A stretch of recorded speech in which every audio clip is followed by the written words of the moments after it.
Olá, pessoal, tudo bem? Eu sou a Beatriz, ou Bia, aqui do Extensão Natural. Estou aqui com o Luiz Gustavo, também do Extensão, e hoje a gente vai conversar um pouquinho com o professor Roberto dos Santos Lacerda. A gente teve contato primeiro com o trabalho dele, por meio do artigo Territorialidade, Saúde e Ambiente, Conexões, Saberes e Práticas Quilombolas em Sergipe, Brasil. A gente até escreveu um pouquinho sobre esse artigo no nosso blog, e a gente chamou ele, então, para fazer essa conversa aqui com a gente. Então, olá, Roberto, seja bem-vindo. Olá, Beatriz. Olá, Luiz.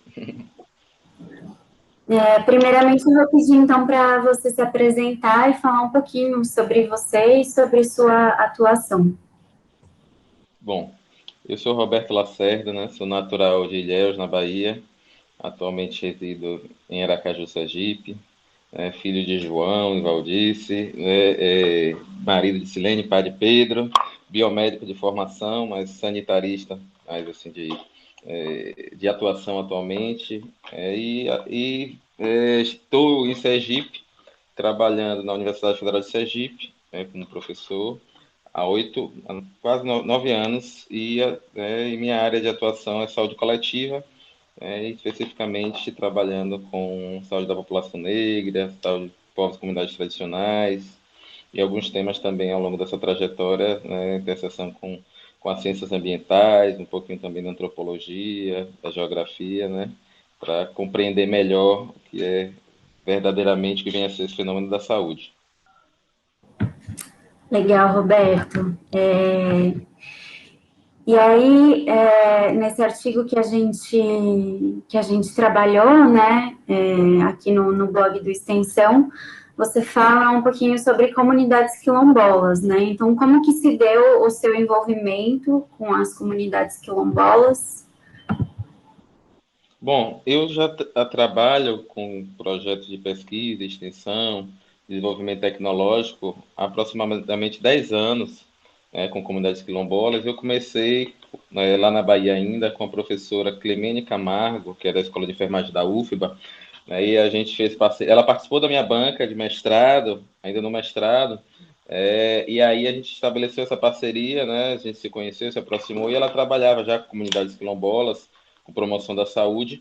E aí a gente teve um edital lá da Fundação de Amparo à Pesquisa da Bahia, que a gente concorreu para desenvolver um projeto com uma perspectiva de desenvolvimento de tecnologias sociais, de promoção à saúde. E aí esse projeto, ele envolvia comunidades, uma comunidade de Ilha de Maré, que é em Salvador, na região da Bahia, Todos os Santos, também em outra comunidade, né, próxima a Morro de São Paulo, né, Monte Alegre e Moreré. E esse projeto ele consistia, né, no desenvolvimento de tecnologias sociais, ou seja, né, trabalhando com geração de renda a partir de utilização de recursos e resíduos de algumas produções. Por exemplo, então, uma das comunidades tinha estaleiro e tinha muito resíduo de madeira. Então, esses resíduos, né, que aqui a gente chama de pó de serra, o grupo de pesquisa, junto com, né, um grupo de pesquisa também do Paraná, pessoal de engenharia acústica, de engenharia, né, de materiais, né, eles desenvolveram uma placa acústica. Então, os próprios moradores, a partir desse resíduo, faziam uma placa acústica que era colocada, né, durante o processo de construção de casas e tinha essa capacidade de reduzir, né, os ruídos, né, e aproveitando esse resíduo. Em outra comunidade, a gente desenvolveu uma fábrica de persianas a partir de piaçava, dendê, alguns recursos também que na comunidade havia algumas pessoas que dominavam essa arte, mas esse material era pouco utilizado. E aí o projeto viabilizava materiais, a comunidade construía um esquema de mutirão, e paralelo a isso a gente ia introduzindo os temas relativos à saúde, né?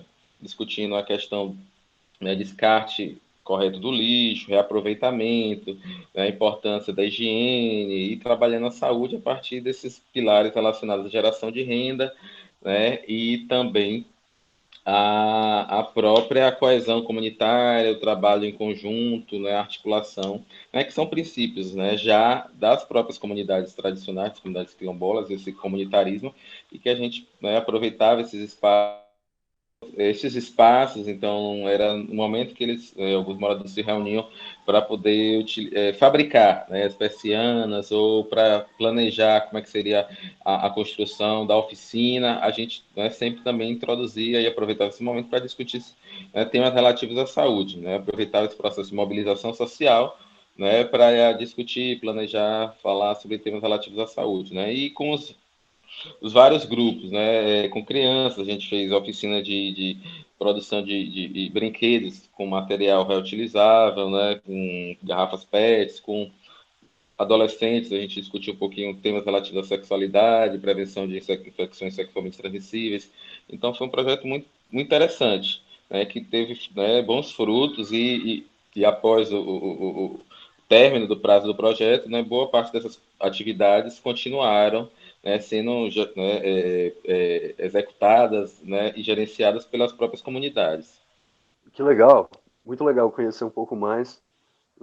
Tem uma próxima pergunta aqui que também está relacionada a essa dimensão mais comum, né? O professor já comentou, né, relacionado, né, como um princípio, né, ter a tecnologia social para o desenvolvimento ali comunitário, né? Aqui no Extensão a gente trabalha com esse conceito de nossa casa comum, né, o nosso futuro comum, aquilo que a gente compartilha, né? E não querendo chover no molhado, mas eu queria entender um pouco mais, né, como é que estão relacionadas no projeto e talvez até partindo de uma universidade, né, para o fortalecimento, né, da sustentabilidade socioambiental, da qualidade de vida da população, né, esse cuidado mais amplo, né, como que isso está implicado, né, na orientação dos projetos, né, na É, construção comum. é, Bom, nas comunidades tradicionais, boa parte delas que eu já trabalhei e que eu conheço, esses princípios, né, eles já existem até que são princípios que fundamentaram, né, que estruturaram a própria formação dos quilombos, né, que não, os quilombos eles não devem ser vistos apenas como aqueles territórios de refúgio, né, de escravizados, né, que se opuseram ao sistema escravocrata, mas também como um território, movimento de ressignificação, né, dos saberes, práticas, manifestações culturais, né, africanos em solo brasileiro, né? Então, a partir, desse entendimento, né, a gente começa a compreender que os valores civilizatórios, né, do quilombo não são os mesmos, né, e em algumas situações são opostos aos valores ocidentais, né, essa questão do individualismo, essa questão muito do mercantilismo, né, da da busca incessante pelo lucro, né, pela dominação da natureza. Então, são princípios que não fazem parte, né, do, do da cosmovisão desses povos comunitários, muito pelo contrário, né? Então, boa parte desses territórios, eles são visados ainda hoje, então essas comunidades elas vivenciam muitos conflitos socioambientais, né, em virtude do grau de consciência, né, ambiental e aí, né, que vocês falam desse ideal de uma casa comum que eles conservam, e que nessa relação com a universidade, muitas vezes a gente se coloca numa relação, né, de sobreposição e hierarquização de saberes, e a gente, eu falo assim, posso falar por mim, eu quebrei muita cara, né, nessa relação, nessa aproximação com essas comunidades, porque a gente, na realidade, aprende muito mais do que a gente ensina. Aí a gente acha que, né, que eles precisam, né, do nosso suporte, do saber que a gente produz para viver melhor, para ter aquilo mesmo que você falou de qualidade de vida, mas o que é qualidade de vida, né? Então, o que vem a ser?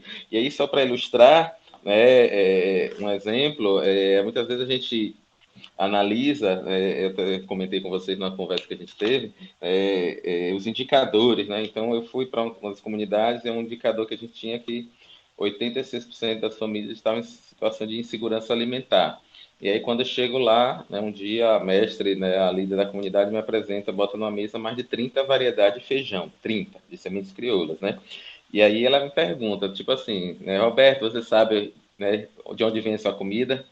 Então, como é que você vem falar de segurança alimentar? Aqui a gente pratica, que a gente tem luta pela soberania alimentar. Então, ela já estava, né, quilômetros-luz à frente, né, do que eu entendia, como segurança a partir apenas da disponibilidade do insumo, da semente ou do recurso do alimento. Então, para eles, aquilo é muito mais.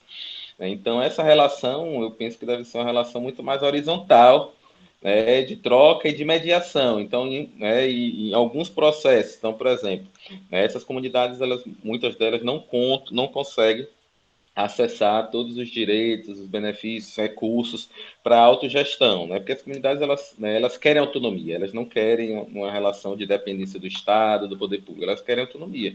Então, muitas delas querem o território, regularização territorial, né, recursos para poder, como, né, um agricultor da cidade pega recursos no banco para poder investir, né, recursos para também investir, produzir, assessoria técnica, né, para construir, né, a partir desses valores, né, desses interesses, suas relações de produção e, né, nessa perspectiva, né, que eu falo, né, afrocentrada, né, a partir dos seus valores civilizatórios, não nessa perspectiva de acumulação, né, de produção de desigualdade. Então, isso é algo que que a academia deve estar atenta, né, porque muitas vezes a gente acaba com o discurso, né, de que está promovendo qualidade de vida, está promovendo empoderamento, quando na realidade a gente está, né, contribuindo a partir do nosso saber, da nossa posição social, da posição social que a academia ocupa, para, né, manutenção dessas relações de opressão e para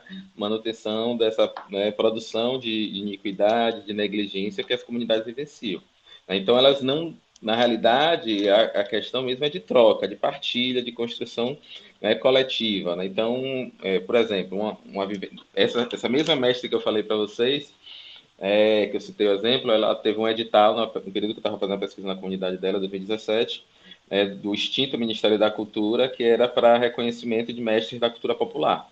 E ela tem muito material que ela guarda. Então, ela é guardiã de sementes crioulas, ela é compositora, ela é cantora, ela é rezadeira. E aí, né, eu fiquei sabendo desse edital. Então, como a gente na academia, a gente trabalha muito com edital, questão de projetos, eu só organizei um portfólio dela e ela, né, foi reconhecida pelo Ministério da Cultura com nota máxima. Ela ganhou 100. Então, no Brasil, acho que eu não lembro assim bem, mas foram muitas inscrições do Brasil todo, né? E acho que 10%, né, tiveram nota máxima, e ela foi uma delas. Né? Então, isso mostra que é nessa relação, nessa posição que eu, enquanto pesquisador, enquanto professor, até também formando, né, levando os estudantes para, né, o diálogo com as comunidades tradicionais, procuro me colocar, né, porque saberes eles têm, né, estratégias, né, e é um saber extremamente complexo, ao contrário do que a gente acha que é um saber popular, um saber simplificado, que o saber elaborado ele só surge a partir do método científico, que é essa ciência ocidental, mas na prática a gente vê que não, porque é um saber extremamente elaborado e o mais importante, que é um saber que é legitimado, né, que não é um saber que faz essa distinção teoria e prática, né, é um saber que é um saber vivo, né, que é legitimada pela própria existência e reprodução, né, desses modos num contexto de violência, de opressão, né, de perseguição que esses povos e comunidades, né, vêm vivenciando ao longo de sua história aqui nesse país.